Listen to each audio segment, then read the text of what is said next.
Quando a gente quer criar uma história, a gente geralmente acaba criando muita coisa. E essa muita coisa, ela pode ser por N motivos. Sejam por várias ideias que você tem na sua cabeça realmente e você quer colocar tudo aquilo na mesma história. Isso já aconteceu comigo bastante. Eu já cheguei a comentar aqui no canal, né, sobre os primeiros mangás que eu fiz e como isso se relacionava. A outra coisa é que às vezes realmente a gente cria um modelo ou uma vamos dizer assim, é, é, é, uma regra de condição da história, do ambiente, do universo onde a história se passa, dos poderes ou envolvidos na história, etc.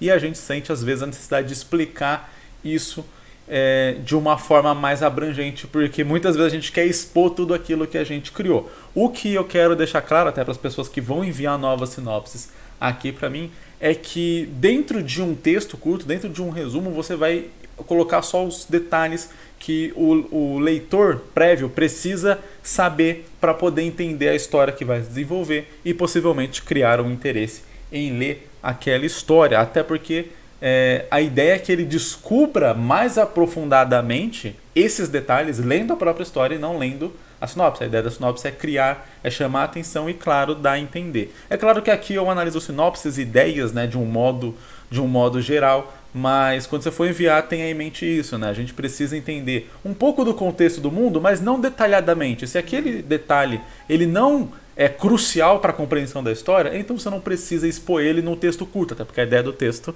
é ser curto.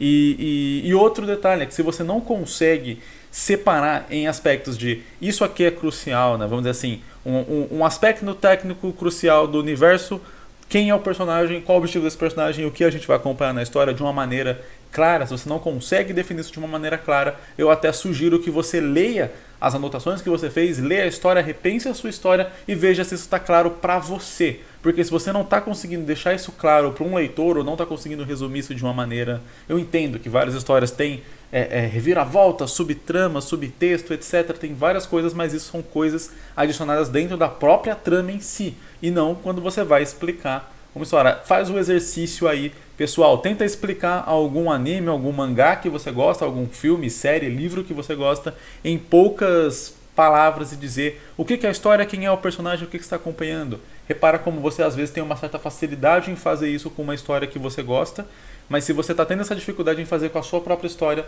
talvez seja interessante reavaliar ela para ver se isso está claro para você como autor pelo menos.